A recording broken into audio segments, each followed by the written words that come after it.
ప్రభు నామమున మహిమ కలుగును గాక. పరిశుద్ధ గ్రంథంలో నుంచి నిర్గమకాండం 3వ అధ్యాయం. నిర్గమకాండము 3వ అధ్యాయం. నిర్గమకాండము 3వ అధ్యాయము 8 వచనాలు మనం మార్చి చదువుకుందాం. నిర్గమకాండము 3వ అధ్యాయం మొదటి 8 వచనాలు మార్చి చదువుకుందాం. మోషే మిద్యాను యాజకుడైన యిత్రోను తన మామ మందను మేపుచు ఆ మందను అరణ్యం అవతలకు తోలుకొని దేవుని పర్వతమైన హోరేబునకు వచ్చెను.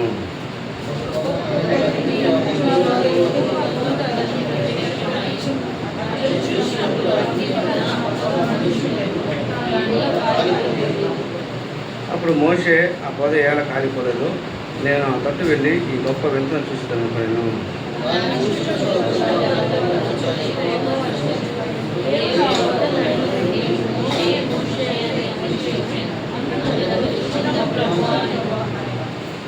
అందుకు ఆయన, దగ్గర రావద్దు, నీ పాదం నుండి నీ చెప్పులు విడుము, నీవు నిలిచిన స్థలము పరిశుద్ధ ప్రదేశము అనెను.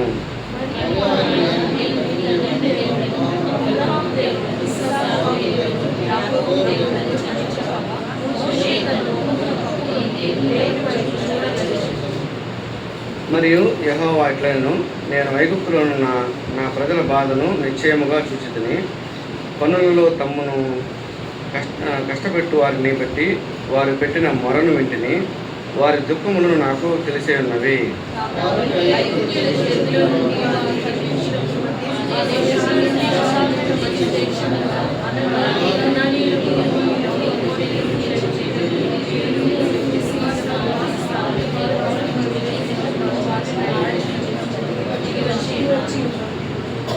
ప్రార్థన చేసుకుందాం.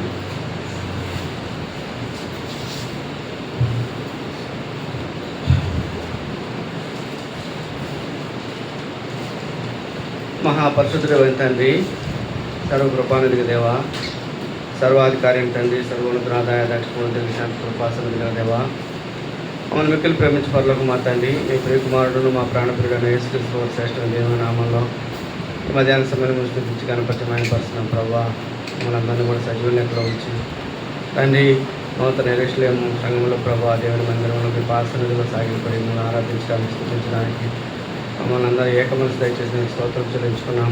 ఇది మనసుకుడైన నన్ను కూడా మీరే ప్రభా తండ్రి మీ బిడ్డలతో చేరి ఏకమనసు కలిగి నన్ను మీ ఆత్మను కలిగి మిమ్మల్ని సేవించట్లోను మీ బిడ్డగా జీవించడంలో చేసినప్పుడు అందరిని బట్టి మేము స్థుతిస్తూ ఆరాధిస్తాం. తండ్రి దయగా మా ప్రభా ఆయన మేము ధ్యానించిన లేఖనంలో నుంచి ఆయన ఆశ్చర్యకరమైన సంగతులు చూసినట్టు మా మనోవేత్తలు తండ్రి ధర్మశాస్త్రం ఆచార్య సంగతులు చూసినట్లు ఆయన మా కళ్ళు తెరవమని తండ్రి దగ్గర మా ప్రభావ ఎత్తున్న పనులు పద్దెనిమిది ప్రకారం సహాయించడం వేడుకుంటూ నిలబడుతున్న మీద ఆశ్రయం తండ్రి ఏమాత్రం యోగ్యత లేని ఆయన అనర్హుడను ప్రభా దౌర్భాగ్యుడును బలహీనుడు తండ్రి జ్ఞాపకం చేసుకొని సులువు చాటు మరుగుపరచండి తండ్రి. మీరే మహిమ పొందమని నా నిమిత్తం మా నిమిత్తం దేవా పరలోక సింహాసనంలో నుంచి మాట్లాడి ప్రభావ మమ్మల్ని ధైర్యపరిచి బలపరిచి ఆశ్రయించి దీవించి కాపాడమని వేడుకుంటూ మీ దయని కోరుకుంటూ దయగల మా తండ్రి ఆయన వెనకాల చెవులు గ్రహించుకున్నదిగా దయచేయండి ప్రభా నన్ను చెలువు చాటు మరుగుపరిచి సహాయం చేయమని వేడుకుంటూ నజరేయుడైన యేసుక్రీస్తు వారి శ్రేష్ఠ నామములో ప్రార్థించి వేడుకున్నాం పరమ తండ్రి, ఆమేన్.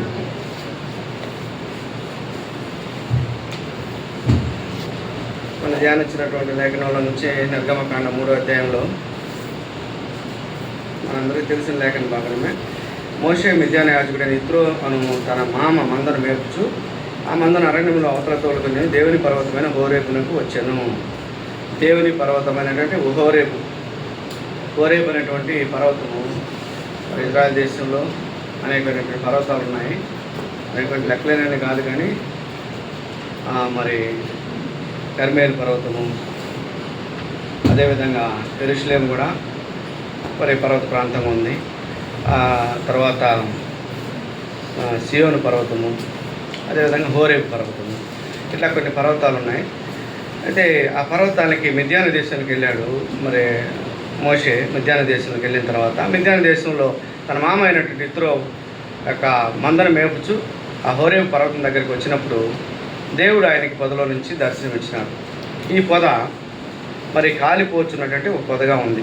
ఒక పొద 2వ వచనంలో ఒక పొద నడిమిని అగ్ని జ్వాలలో యెహోవా దూత అతనికి ప్రత్యక్షమాయను.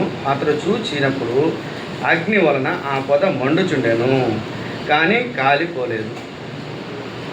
చూసినట్లయితే మొదటిగా ఈ పొద మండుచున్నది. మరి దేవుని వాక్యంలో దేవుడు పలు విధాలుగా అనేక మందిని సేవ పరిచర్యకు పిలిచినప్పుడు అనేక విధాలుగా అనేక దర్శనాలతో పలు విధాలుగా దేవుడు పిలుస్తుంటాడు. ఒకే రీతిలో దేవుడు పిలవడు.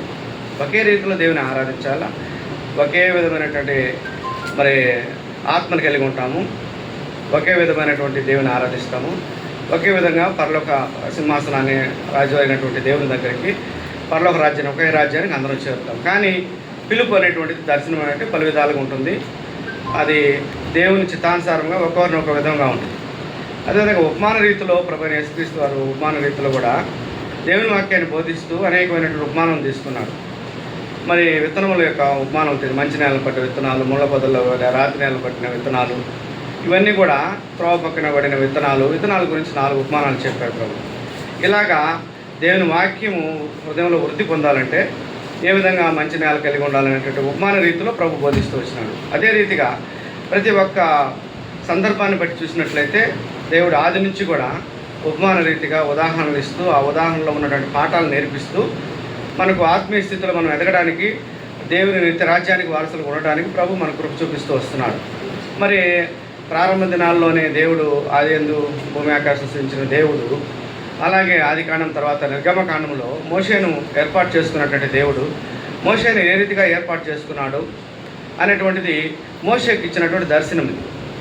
ఈ యొక్క పొద దర్శనము మోషేకి ఇచ్చినటువంటి దర్శనము. మోషేను దేవుడు పిలిచినాడు. ఎలా పిలిచినాడు, ఎక్కడ పిలిచాడు? మరి అబ్రహామును దేవుడు పిలిచాడు మొదటిగా. తర్వాత మోషేను పిలిచిన తర్వాత మొదటి మనిషిని అబ్రహామును ముందుగా ఆదికాండంలో 12వ అధ్యాయంలో అబ్రహామును పిలిచినాడు.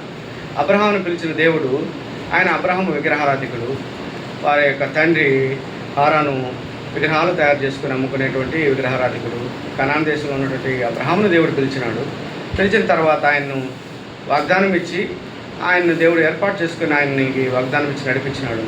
ఆ యొక్క అబ్రహాము యొక్క గర్భ సంతానంలో పుట్టినటువంటి ఇస్సాకు ద్వారా వచ్చినటువంటి సంతానమైనటువంటి మరి యాకోబు సంతానంలో 12 మంది సంతానంలో ఉన్నటువంటి వారిని లేవి వంశస్థుడైనటువంటి మరి మోషేను కూడా దేవుడు పిలుస్తున్నాడు. మోషేను పిలిచిన పిలుపు ఎక్కడి నుంచి వచ్చిందంటే హోరేబు పర్వతం మీద నుంచి అగ్ని పొదలో నుంచి దేవుడు పొదలో నుంచి అగ్ని మండుచున్నది. ఆ పొదలో నుంచి మండుచున్నటువంటి దేవుడు అక్కడ మండుచున్నటువంటి దేవుడు పిలిచాడు దూతగా. చూడండి ఆ మాట, మండుచుండెను కానీ పొద నడిమికి అగ్ని జ్వాలలో యెహోవా దూత అతనికి ఒక పొద నడిమిని అగ్ని జ్వాలలో యెహోవా దూత అతనికి ప్రత్యక్షమాయను. అతడు చూసినప్పుడు అగ్ని వలన ఆ పొద మండుచున్నది కానీ పొద కాలిపోలేదు. కాబట్టి పొద ఏమో మండుతూ ఉంది, పొద కాలిపోలా. ఎక్కడైనా మనం చాలాసార్లు చూసుంటాము. మరి అడవి కాలిపోతున్నప్పుడు కొన్ని దగ్గరలో పొదలు ఇళ్ళు అన్నీ ఏదైనా తగలబడుతున్నప్పుడు కాలిపోతూ ఉంటే బూడిదైపోతూ ఉంటే పడిపోతుంటాయి. ఇవన్నీ కూడా చిన్నప్పుడు మేము గ్రామాల్లో కూడా తగలబెట్టినప్పుడు అవన్నీ కూడా కాలిపోతూ కంప అదంతా ముళ్ళ పొదలు అవన్నీ కూడా వేసినప్పుడు కాలిపోతూ బూడిదైపోతూ ఉంటాయి, పడిపోతూ ఉంటాయి. మళ్ళీ దాని మీద మంట మీద మరి కాలినటువంటి అటన్నీ కూడా పైన వేస్తున్నప్పుడు అవి కాలిపోతూ ఉంటాయి. కాలిపోయి మంట చల్లారిపోతాయి. అంతా బూడిదైపోయిన తర్వాత అవన్నీ అయిపోయిన తర్వాత మంట చల్లారిపోతుంది, బూడిదైపోతుంది. అయితే మోషే చూసినప్పుడు ఆ పొద నడిమి కాలుతుంది కానీ అది మండుతుంది కానీ కాలిపోలే. మండుతూ ఉంది కానీ కాలిపోలేదు. ఈ వింత ఏమైందో నన్ను చూద్దామని ఆ వైపు తిరిగి వెళ్ళి చూద్దాము అని మోషే అనుకున్నప్పుడు మోషేని దేవుడు ప్రభు దూత ఏమని అంటే, మోషే రావద్దు, దగ్గరికి రావద్దు, నీ పాదములకు ఉన్న చెప్పులను వీడు ఇది పరిశుద్ధ స్థలం అని దేవుడు సెలవించినట్లుగా చూస్తున్నాం దేవుని దూత. కాబట్టి మోషేకి వచ్చినటువంటి దర్శనం. అయితే ఈ పొద గురించి ప్రభువైన యేసుక్రీస్తు వారు కూడా మరి జ్ఞాపకం చేస్తూ వస్తున్నాడు. 12వ అధ్యాయంలో మార్కు సువార్త 12వ అధ్యాయము చూడండి. మార్కు సువార్త 12వ అధ్యాయము 26వ వచనం నుంచి, మార్కు సువార్త 12వ అధ్యాయము 26వ వచనం నుంచి, వారు లేచితరని మృతులను కూర్చిన సంగతి మోషే గ్రంథమందలి పొదను కూర్చిన భాగంలో మీరు చదవలేదా? ఆ భాగంలో దేవుడు, నేను అబ్రహాము దేవుడును, ఇస్సాకు దేవుడును, యాకోబు దేవుడునైనని అతనితో చెప్పాను. ఆయన సజీవులకు దేవుడు కానీ మృతులకు దేవుడు కావున మీరు బహుగా పొరపడుచున్నారని వారితో చెప్పాను. అయితే ఎవరితో చెప్పాడు? ఈ పునరుద్ధానం లేదన్నటువంటి చెప్పేటువంటి సద్దుకైలో గుంపు ఉంది. వీళ్ళు వచ్చి ప్రభుని తర్కించే, ప్రభుని మరి తికమక పెట్టాలని, ప్రభులో తప్పులు వెతకాలని వచ్చినటువంటి వారు అన్నమాట. వీళ్ళు ఎవరంటే హెరోదీయులు, తర్వాత ఈ యొక్క సద్దుకైలు అనేటువంటి గుంపులో ఉన్న కొంతమందిని వాళ్ళు పంపిస్తారు. యేసుక్రీస్తు ప్రభువు వారు జన్మించే ముందు నుంచి కూడా కుట్రలే, అన్ని కుట్రలు కుతంత్రాలు, ప్రభుని అంగీకరించకుండా మరి ఆది నుంచి కూడా అణిచివేయాలని, ఆది నుంచి కూడా తప్పుపట్టాలని, దేవుడు మరి యేసుక్రీస్తు ప్రభువు వారు నిజ దేవుడు కాదని మరి అనేక మంది ప్రయత్నం చేస్తూనే ఉన్నారు. ఈ శాస్త్రులు, పరిసయ్యులు, అదేవిధంగా సద్దుకైలు అనేటువంటి వారు పునరుద్ధానం లేదు, పునరుద్ధానం అంటే రిజరెక్షన్ అంటే చనిపోయిన వారు మరి తిరిగి లేస్తారనేటువంటిది లేనే లేదన్నట్టు చెప్పేటువంటి వారు. మరి పునరుద్ధానం లేనప్పుడు ప్రభు యేసుక్రీస్తు వారు మరి పునరుద్ధానం ఎలా అయినారు అని దేవుని నమ్మరు కదా. ఆ విధంగా చేయాలనేటువంటిది ఇది సాతాను యొక్క కుయుక్తి. కాబట్టి సద్దుకైలు వచ్చి ప్రభు యేసుక్రీస్తు వారిని తికమక పెట్టాలని, అయ్యా చనిపోయిన తర్వాత ఒక వ్యక్తిని, ఒక సహోదరిని ఒక వ్యక్తి పెళ్లి చేసుకున్నాడు. ఆయన చనిపోయాడు. ఆయన చేసుకున్న తర్వాత ఆయన తమ్ముడు వివాహం చేసుకున్నాడు, పిల్లలు లేకుండా చనిపోయాడు. మళ్ళా అట్లా 7 వివాహం చేసుకుని చనిపోయినారు. అయితే పునరుద్ధానమందు ఆమె ఎవరికి భార్య అని అడిగారు. ఎటువంటి ప్రశ్నలు వచ్చాడు? ఆమె 7 చేసుకుంటే వాళ్ళందరూ చనిపోతే, ఆమె కూడా చనిపోతే వాళ్ళందరూ తిరిగి లేస్తారు కదా పునరుద్ధానమందు. నువ్వు చెప్పినట్లు పునరుద్ధానమందు తిరిగి లేస్తారు కదా. అప్పుడు ఎవరికి భార్య అని యేసు ప్రభుని అదేదో పెద్ద భయంకరమైన ప్రశ్న అయినట్టు ప్రభుని రికార్డులో పెట్టడానికి అడిగారు. ప్రభు చెప్పిన సమాధానం ఏంటంటే, మీరంతా శాస్త్రులు, పరిసయ్యులు, సద్దుకైలు వీరంతా కూడా ధర్మశాస్త్రాన్ని చదివినటువంటి వారు కదా. ధర్మశాస్త్రం అంటే మోషే ఇచ్చిన ధర్మశాస్త్రం. మరి పంచకాండములు, ఆదికాండం, నిర్గమకాండం, లేవికాండం, సంఖ్యాకాండం, ద్వితీయోపదేశ కాండాలు, ఈ విధంగా పంచకాండాలు చదివినటువంటి మరి మీరంతా కూడా మీరు అందులో రాయబడలేదా అని చెప్తున్నాడు. ముళ్ళ పొదల గురించి మోషేకి ఇచ్చిన దర్శనంలో ముళ్ళ పొదను గురించినటువంటి దర్శనం ఆ గ్రంథంలో, మోషే గ్రంథంలో పొదను గురించినటువంటి భాగంలో మీరు చదవలేదా? ఆ భాగంలో దేవుడు నేను అబ్రహాము దేవుడిని, ఇస్సాకు దేవుడిని, యాకోబు దేవుడిని అతనితో చెప్పాను అని ప్రభు ఏమని చెప్పినాడు? నేను అబ్రహాం దేవుడిని, ఇస్సాకు దేవుడును, యాకోబు దేవుడిని నీ దేవుడును. నేను నిన్ను ఐగుప్తుని పంపిస్తాను. నువ్వు అక్కడ నాకు ఐగుప్తులో ఉన్నటువంటి నా జనం అనేకమైన ఇబ్బందులు పడుతున్నారు. వాళ్ళు ఆ అగ్ని కొలిమి లాంటి శ్రమల్లో ఉన్నారు. వాడి యొక్క దుఃఖం నేను విన్నాను, వారి శ్రమలు నేను విన్నాను. వారిని విడిపించడానికి నేను తీసుకెళ్తున్నాను, నిన్ను పంపిస్తున్నానని సేవకు పిలిచినప్పుడు మోషేని దేవుడు చెప్పినట్టు మాటలు. అయితే మరి వీరందరూ ఏం చేశారంటే, సద్దుకైలు వీళ్ళొచ్చి ప్రభుని వేరే విధంగా తప్పుడు యొక్క ప్రశ్నలు అడిగినప్పుడు, అయ్యా పునరుద్ధానం అయిన తర్వాత పునరుద్ధానంలో అందరూ లేస్తారు, పాపులు కూడా లేస్తారు. పునరుద్ధానంలో వారు వాళ్ళ యొక్క జీవ పునరుద్ధానానికి కొంతమందిను, పాతాళానికి, నరకానికి కొంతమంది పెడతారు. అందరూ కూడా లేస్తారు. ప్రభు రాకడలో మృతులందరూ లేస్తారు. ఆ దడ సింహాసనం యొక్క తీర్పులో మరి దేవుని యందు యేసుక్రీస్తు రక్తంలో కడగబడిన వారు, రక్షించబడిన వారు, ప్రభునందు విశ్వసించిన వారు, మరి దేవుని వాక్యానుసారం జీవించిన వారు మరి తీర్పు పునరుద్ధానానికి కొంతమంది, మరి పరలోకానికి కొంతమంది. ఇలాగా గొర్రెలను మేకలను వేరుపరిచినట్లుగా మన ప్రకటనగా మనం చూస్తాము. గొర్రెలను మేకలను వేరుపరిచినట్లుగా ఉంటుంది పునరుద్ధానంలో. కాబట్టి మరి పునరుద్ధానం అయిన తర్వాత వారు పెళ్ళిళ్ళు చేసుకోవడం కానీ మరి ఇలాంటి భార్యాభర్తలు ఇలాంటివి ఏమి ఉండవు. అందరూ కూడా ఎలా ఉంటారంట?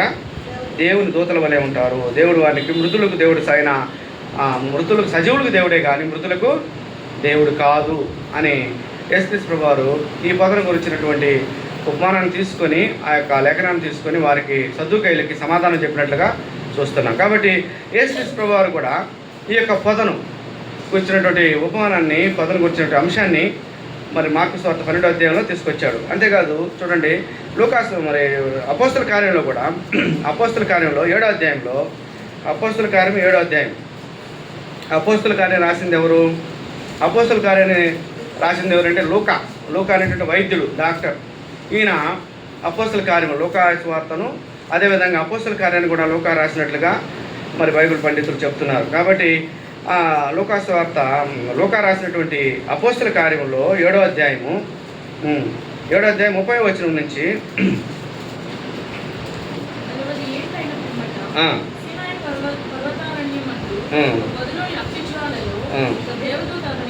ఒక పొదలోని అగ్ని జ్వాలలలో ఒక దేవదూత అతనికి కనపడెను.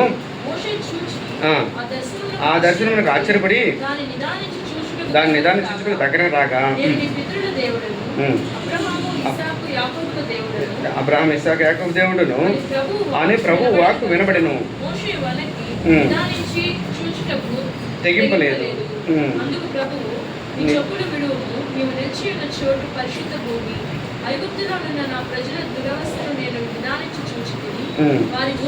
ఇంటిని వారిని విడిపించుటకు దిగి వచ్చి రమ్ము, నేను ఇప్పుడు నిన్ను ఐగుప్తును పంపుదని అతనితో చెప్పాను. చాలా ఇష్టం.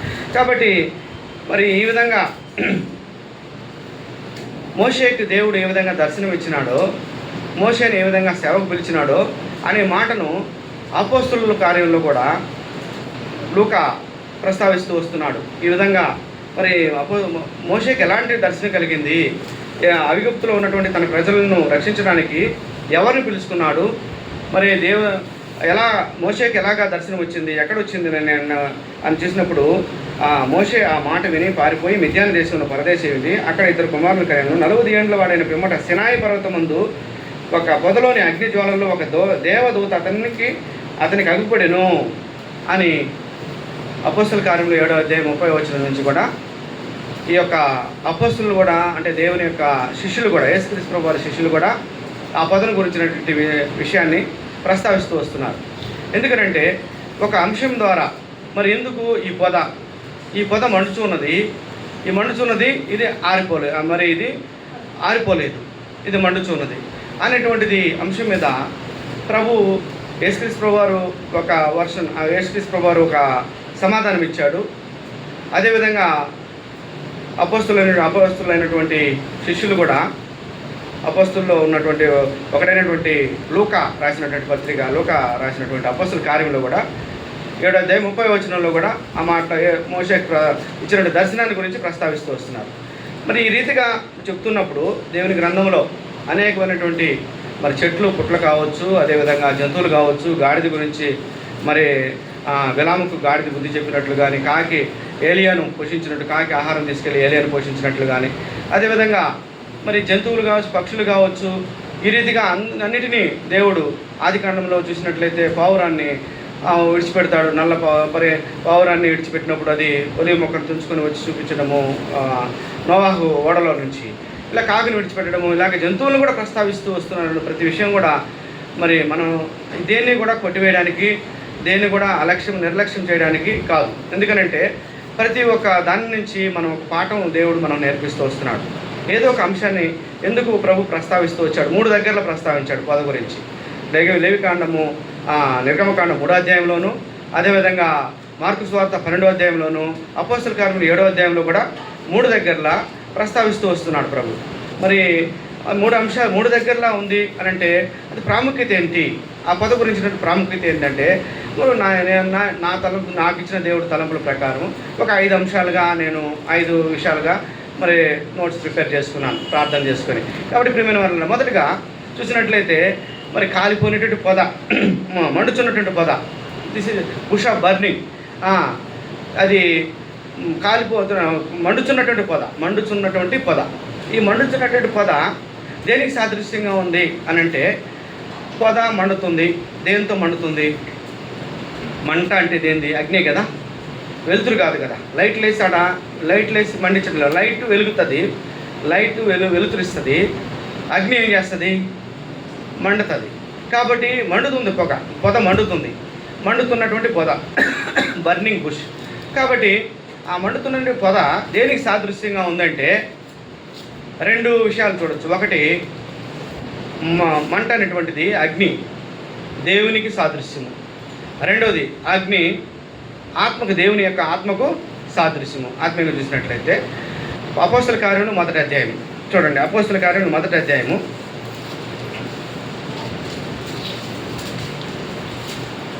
8-11 వచనం.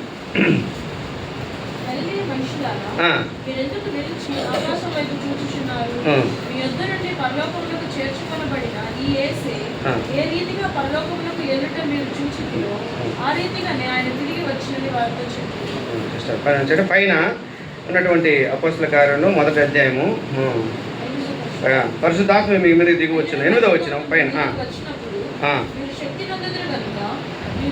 యెరూషలేములోను యూదయ సమరయ గలిలలోను మీరు ఉదిగంతుల వరకు మీరు సాక్షులు ఎదురుగా చెప్పాను. కాబట్టి ఆ తర్వాత ఏమైంది, మరి దేవుని యొక్క దర్శనము వారికి అగ్ని 11వ వచనంలో 2వ అధ్యాయము 3వ వచనం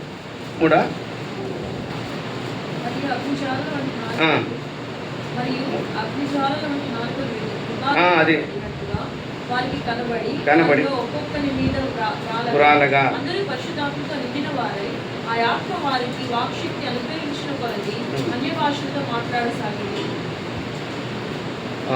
రెండో అధ్యాయం అగ్నిజ్వాలల వంటి నాలుగులు విభాగించబడిన వారికి 2వ అధ్యాయం 1వ వచనంలో 2వ వచనం. అప్పుడు వేగమైన వీచు బలమైన గాలి వంటి ఒక ధ్వని ఆకాశం నుండి అకస్మాత్తుగా వచ్చి వారు కూర్చున్న నా ఇల్లంతటి నిండెను. మరియు అగ్ని జ్వాలల వంటి నాలుగులు విభాగపడినట్టుగా వారికి కనబడి వారిలో ఒక్కొక్కరి మీద వరాలగా అందరూ పరిశుద్ధాత్మతో నిండిన వారై ఆ ఆత్మ వారికి వాక్శక్తిని అనుగ్రహించిన కొలది అన్య భాషలో మాట్లాడసాగేది. కాబట్టి చూడండి, పరిశుద్ధాత్మ అగ్ని వలె ఎలా వచ్చింది? పరిశుద్ధాత్మ వీళ్ళ మీదకి అగ్ని వలె, అగ్ని నాలుకలు విభాగించబడినట్లుగా, అగ్ని జ్వాలల వంటి నాలుకలు విభాగించబడినట్లుగా. అగ్ని మండుతున్నప్పుడు మంట ఒక లెవెల్గానే ఉండదు. మండుతున్నప్పుడు ఏదైనా ఎక్కువ వేశారనుకో బాగా త్వరగా కాలిపోయేటువంటిది, కర్ర వేస్తే కొద్దిగా మండుతుంది, ఆకులు వేసామనుకో బాగా పెద్దగా ఇంకా ఎక్కువ మండుతుంది, త్వరగా కాలిపోయినట్టు. అట్లా విడివిడిగా ఉన్నట్టు అగ్ని దేనికి సాదృశ్యం ఉందంటే పరిశుద్ధాత్మ దేవునికి పరిశుద్ధాత్మ దహించు అగ్ని అయి ఉన్నాడు. దేవుడు దహించు అగ్ని అయి ఉన్నాడు. ఆ అగ్నికి సాదృశ్యంగా ఉన్నది. అంటే అర్థం ఏంటంటే ఆత్మకు ఆ అగ్ని ఆత్మరూపంలో ఎవరి మీదకి వచ్చింది? అపోస్తులైనటువంటి వారి మీదకి. అపోస్తులు ఒక దగ్గర కూర్చొని ప్రార్థన చేస్తున్నప్పుడు వారి మీదకి ఆత్మ వచ్చింది. కాబట్టి ఆత్మ వచ్చినటువంటి వారు ఎలా ఉంటారంటే వారు మండుతూ ఉంటారు. ఎందుకని? దేవుని ఆత్మ మండేటువంటి ఆత్మగా వచ్చింది కాబట్టి, అగ్ని లాంటి ఆత్మ వారి మీదకి దిగి వచ్చింది కాబట్టి వారు మండుతూ ఉంటారంటే ఎలాగా మన దివిటీలు పెట్టుకోను లేకపోతే మంటలు వేసుకొని మనం వీధుల్లో తిరిగి మంటలు చూసుకోవడానికి కాదు. వారి హృదయంలో మండుతూ ఉంటుంది. అదే చూడండి, అపోస్తుల కార్యంలో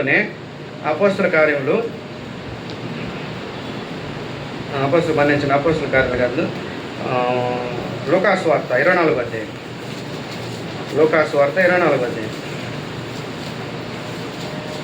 ఎంఐ మార్గంలో లూకాసు వార్త ఎంఐ మార్గంలో వెళ్తున్నటువంటి శిష్యులకు ప్రభువు కూడా తోడుగా వెళ్ళి లూకాసు వార్త 24వ అధ్యాయం 32వ వచనం. అప్పుడు వారు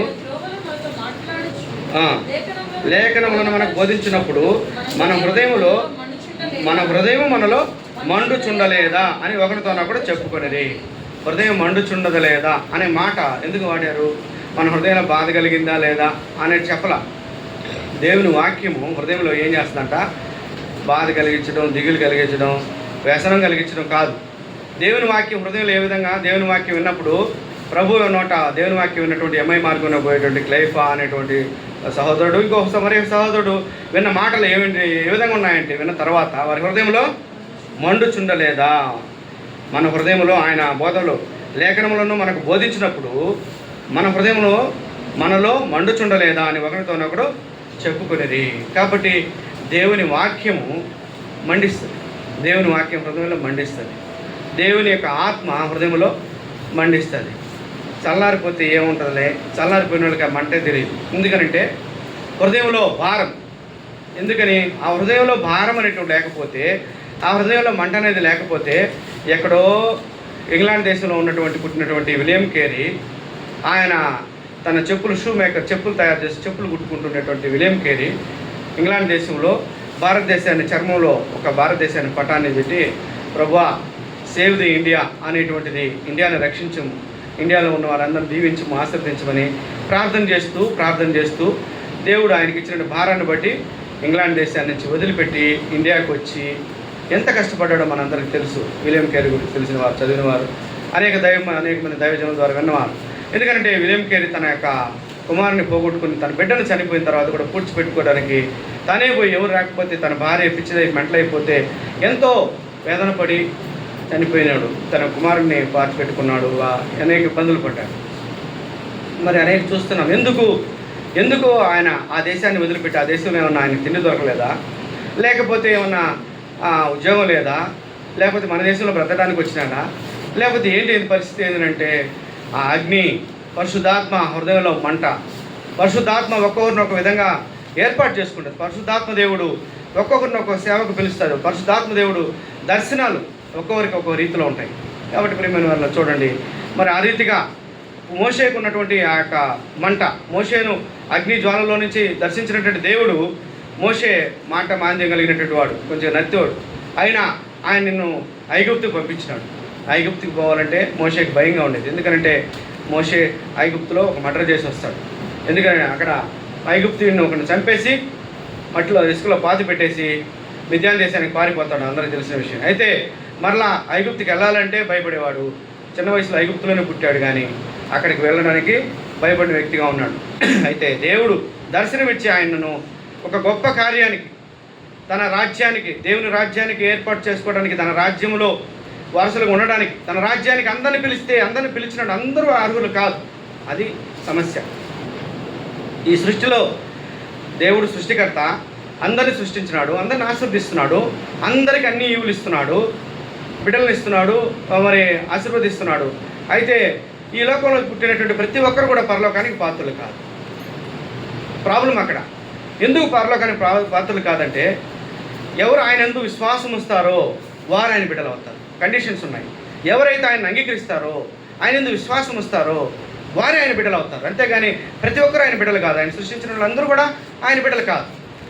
ఆయన స్వరక్తం ఇచ్చి కొనుక్కోవాలి. ఆయన స్వరక్తం ఇచ్చి కొనుక్కున్నవారు ఆయన బిడ్డలు. ఆయన స్వరక్తం ఎవరి మీద అయితే ప్రోక్షించబడుతుందో వారే ఆయన బిడ్డలు.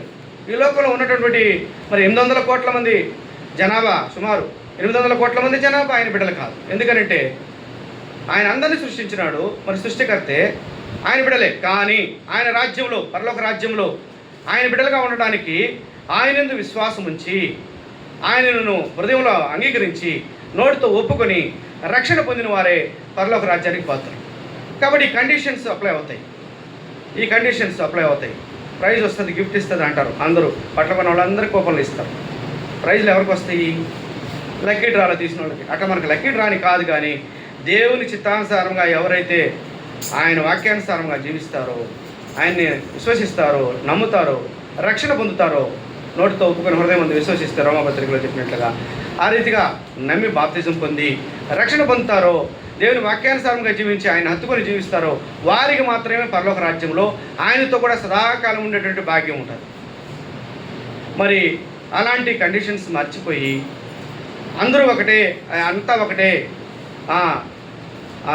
అంతా ఒకటే, నేను లోకమంతా ఒకటే, అందరూ సమానమే అన్నట్లుగా సాతాను తలంపులతో మరి తప్పుదోవ పట్టించి మనుషులను మరి నిత్య నరకానికి, సాతాను యొక్క ఆలోచనలకు అప్పచెప్పి నిత్య నరకానికి, పాతాళానికి అప్పగించేటువంటి వారు అనేక మంది తయారైనారు ప్రియమైన. కాబట్టి దేవుడు ఎందుకు చెప్తున్నాడంటే, ఒక దర్శనము, మోషేకి ఇచ్చిన దర్శనంలో ఆ పొద కాలిపోలేదు. ఆ పొదలో నుంచి మండుచుంది కానీ కాలిపోలేదు. మండుతుండాల. లేవీకాండము 6వ అధ్యాయం 12వ వచనం 13వ వచనంలో చూసినట్లయితే మరి ఆ బలిపీఠం మీద అగ్ని నిత్యము మండుచుండవలెను. బలిపీఠం మీద అగ్ని ఎప్పుడు ఏం చేయాలంట? నిత్యం మండుచుండవలెను. ప్రధాన యాజకుడు ఆ యొక్క దాని మీద ఒలివ నూనెను పోస్తూ ఆ యొక్క మంటను ఎప్పుడు కూడా ఆ అగ్నిని మండిస్తూ ఉంటాడు. బలిపీఠం మీద ఎప్పుడు అగ్ని మండుతూనే ఉంటుంది. మన హృదయం అనే బలిపీఠం, ఒక విశ్వాసి బలిపీఠం, దేవుని యొక్క బలిపీఠం. బలిపీఠాలు 2 ఉంటాయి, 2 బలిపీఠములు. ఒకటేమో దేవుని మందిరంలో ఉండే బలిపీఠము. బలిపీఠం అంటే బలి అర్పించడం. బలి అంటే మన హృదయాన్ని దేవునికి అర్పించడం. రెండవ బలిపీఠం ఏంటి? మనమే మన హృదయంలో దేవుని స్వీకరించి, మనం ఇంటి దగ్గర కావచ్చు, ఎక్కడైనా కావచ్చు, ప్రార్థనా బలిపీఠం. మన వ్యక్తిగతంగా, కుటుంబంలో బలిపీఠము, వ్యక్తిగతంగా బలిపీఠము, కుటుంబంలోనే ప్రార్థన చేసుకోవడం దేవునికి. దేవుని మందిరంలో ప్రార్థన చేసుకోవడం బలిపీఠము. అంటే నిత్యము మండుచుండవలెను. బలిపీఠం మీద అగ్ని నిత్యము మండుచుండవలెను. ఆరిపోతే ఏం చేస్తుంది? ఆరిపోతే ఆత్మను ఆర్పుకుడి అని వాక్యంలో ఉందా? తెస్సలోనిక పత్రికలో. It's very powerful. ఎక్కువ 2 వచనాలు ఉన్నాయి, చిన్న వచనాలు.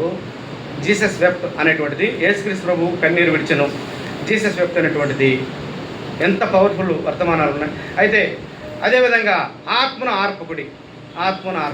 ఆత్మ చచ్చిపోయిన తర్వాత ఏం చేసినా ప్రయోజనం లేదు. చాలామందికి అర్థం కావట్లా. మరి జీవిస్తున్నాం అనుకుంటాము, వస్తున్నాం అనుకుంటున్నాము, కానీ ఆత్మ ఉందా? అసలు ఆత్మ అభిషేకం ఉందా? ఆత్మ మన హృదయంలో ఉందా? మీకు తెలుసో లేదో, బాప్తిజం పొందిన వాళ్ళు అందరికి కూడా ఆత్మ వస్తుంది అంటారు కదా. చాలామందికి ఆత్మ లేకుండా జీవిస్తున్నారు ఈ లోకంలో. బాప్తిజం పొందినవాడు చాలామంది ఆత్మ వస్తే వాళ్ళ యొక్క స్వభావం మారిపోతుంది, పరిస్థితులు మారిపోతాయి. ఆత్మ వచ్చినప్పుడు అపోస్తలుల మీద ఆత్మ అగ్ని నాలుకల వలె విభజింపబడి ఆత్మ అభిషేకం వచ్చింది. వాళ్ళు ఏం చేశారు? వారు పామరులు, చదువులేనటువంటి వారు, ఫిషర్మెన్స్, వాళ్ళు చేపలు పట్టుకునే వాళ్ళు ఏ విధంగా ప్రసంగించారు, ఏ విధంగా ప్రవచించారు? వాళ్ళలో చూసిన వారు ఏమనుకున్నారు? చూడండి, వాళ్ళకి వింతగా, వాళ్ళందరికీ వింత కలిగించింది. వాళ్ళందరూ చూసిన వారందరూ కూడా వీళ్ళు ఆవురు ఎక్కడి నుంచి వచ్చినటువంటి వారు కదా, విభ్రాంతి నొందారు. ఎందుకని? వీరు పామరులే, వీళ్ళేంది ఇట్లాంటి భాషలో మాట్లాడుతున్నారు అని విభ్రాంతి నొందారు. కాబట్టి మండుచున్న పొద మనకేం సూచిస్తుందంటే మన హృదయంలో కూడా మంటాలి. ఎందుకనంటే ఆ ఎంఐ మార్గంలో పోతున్నటువంటి శిష్యులు హృదయంలో దేవుని వాక్యం విన్నప్పుడు మండింది. అదేవిధంగా బలిపీఠం మీద అగ్ని మండుతూనే ఉంటుంది. మండుచున్నటువంటి వ్యక్తి ఎవరు చెప్పండి? మండుచున్నటువంటి వ్యక్తి బైబిల్లో ఒక మండుచున్న వ్యక్తిని జాన్ బాప్టిస్ట్ ఆయన ఎప్పుడు మండుతూ ఉంటాడు. ఆయన మండుతూ అనేక మందిని మండిస్తూ ఉంటాడు. దేవుని కొరకు మండే వ్యక్తి ఎవరంటే జాన్ బాప్టిస్ట్. బాప్తిజం ఇచ్చు యోహాను. ఆయన ఎప్పుడు మండుతూ ఉండేవాడు. ఆయన్ని గురించినటువంటి సాక్ష్యం ప్రభు యేసుక్రీస్తు ప్రభు వారు సెలవిస్తూ వచ్చినారు. చూడండి, అదేవిధంగా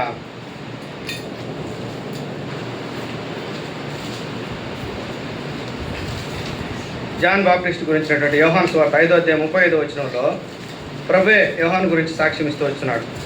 యోహాను సువార్త 5:35 అతడు మండుచు ప్రకాశిస్తున్న దీపమై ఉండెను, ఇష్టపడితరి. కాబట్టి ఆయన వెలుగులో ఆయన మండుతూ ఉన్నాడు. ఆయన మండుతూ ప్రకాశిస్తూ అనేక మందిని మండించినటువంటి వ్యక్తిగా ఉన్నాడు యోహాను, బాప్తిజం ఇచ్చేట యోహాను.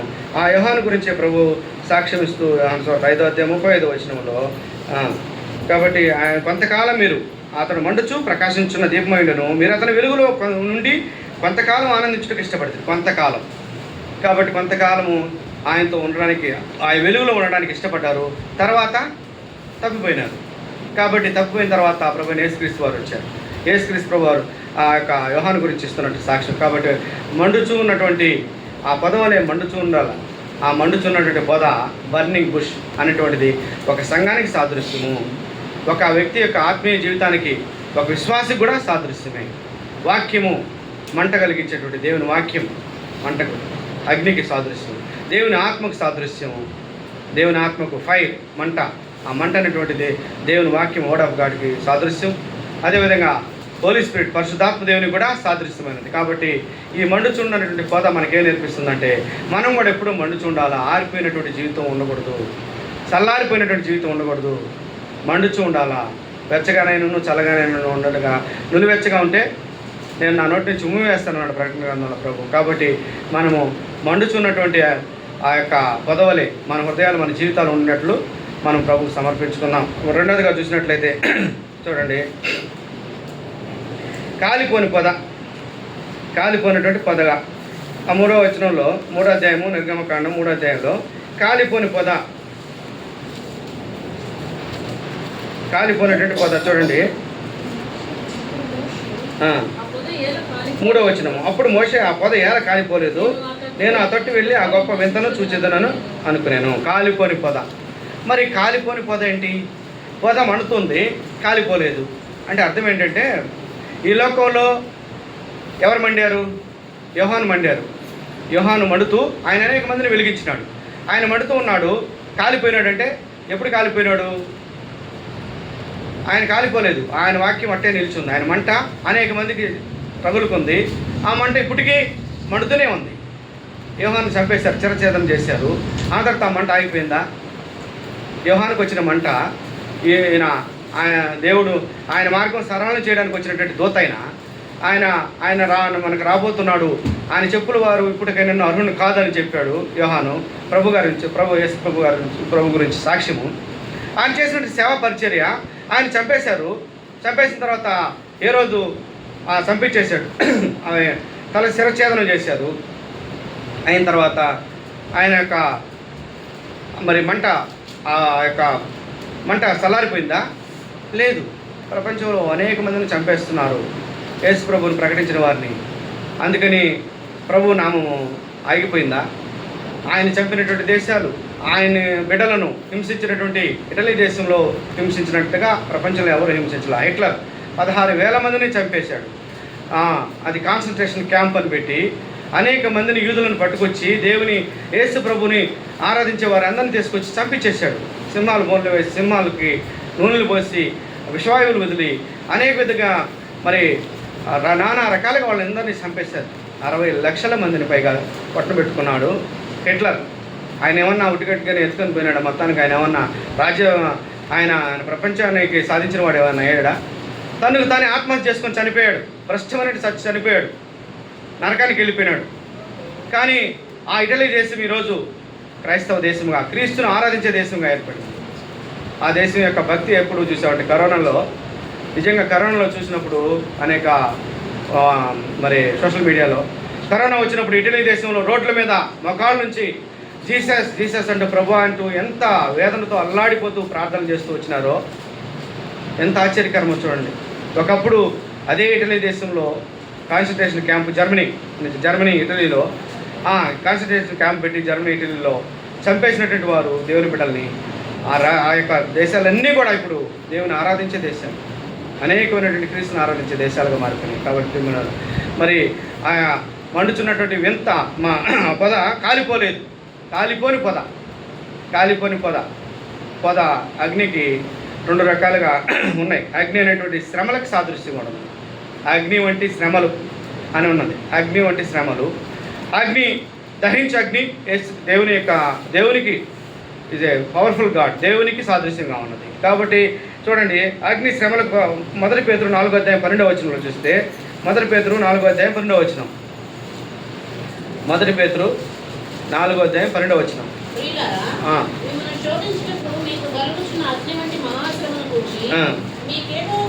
వింత సంబంధించిందని మీరు ఆశ్చర్యపడకుడి.